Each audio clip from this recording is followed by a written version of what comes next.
کہ محبت اس جذبے کو کہتے ہیں جسے کسی اور جذبے سے بدلا نہ جا سکے. آپ اس لفظ کی جگہ کوئی اور جذبہ نہیں رکھ سکتے ہو، آپ اس جذبے کی جگہ کسی اور جذبے کو نہیں رکھ سکتے ہو. اور یہ وہ محبت ہے جو آپ کا خدا اور آپ کا رسول مانگتا ہے. خدا اپنی عبادت اس طرح مانگتا ہے، صبغۃ اللہ ومن احسن من اللہ صبغۃ. اللہ کا رنگ اور اللہ کے رنگ سے بھی کوئی رنگ بہتر ہے؟ وہ سوال کرتا ومن احسن من اللہ صبغۃ ونحن لہ عابدون. عبادت کی یہ تعریف ہے، اصل تعریف یہ ہے کہ ایسا رنگ جو کبھی نہ بدلے، ایسی محبت جس میں کوئی آثار تبدیلی پیدا نہ کر سکیں، ایسا اس کے رسول جس کو کبھی متغیر نہ آپ کر سکیں. اور یہ خدا نے اپنے باقی عبادت ایسی کرو گے کہ اللہ کے رنگ میں رنگے جاؤ گے، پھر میں مانوں گا کہ تم واقعی مسلمان اور مومن ہو.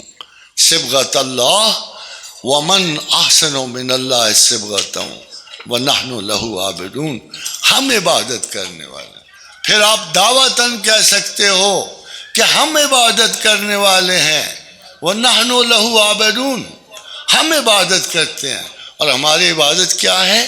اللہ کا رنگ. یہ مولویوں کا رنگ نہیں ہے، یہ کسی فقیہ کا رنگ نہیں ہے، کسی محتسب کا رنگ نہیں ہے. اور اللہ کے رنگ میں سب سے بڑی بات کیا ہے خواتین و حضرات؟ سب سے بڑی بات کیا ہے اللہ کے رنگ میں؟ غضب، قہر، جلال، جہنم؟ نہیں. یہ کوئی بہت بڑی غلط فہمی ہے جو آپ کے ذہنوں میں سما گئی ہے. یہ رنگ نہیں ہے اللہ کا. اللہ کا رنگ یہ ہے کہ اے بندگان خدا، اے میرے بندو، میں نے تمہارے کہنے پہ تمہیں پیدا نہیں کیا. مجھے پتہ ہے کہ تم نے نہیں چاہا ہوگا. اگر تمہیں بھی جہنم دکھائی جاتی آنے سے پہلے تو تم سب نہ کر دیتے پیدا ہونے سے. میں نے تمہیں پیدا کیا ہے، تمہاری مرضی سے پیدا نہیں کیا. اس کے عوض میں تمہیں ایک چیز دوں گا، ایک شے. اور وہ کیا شے ہے؟ وَكَتَبَ عَلَى نَفْسِ الرَّحْمَةِ، کہ میں نے لکھ دیا ہے کتاب میں نے قرآن میں لکھ دیا ہے کہ میں اپنے بندوں پر رحم کروں گا. پھر حدیث رسول میں اللہ کے رسول نے کہا اللہ نے تمام صفات عالیہ کو مرتب کیا، تمام اپنے آیون پیش کیے، اور یہ کہہ دیا کہ میرا غضب میری رحمت میرے غضب پہ بازی لے گی.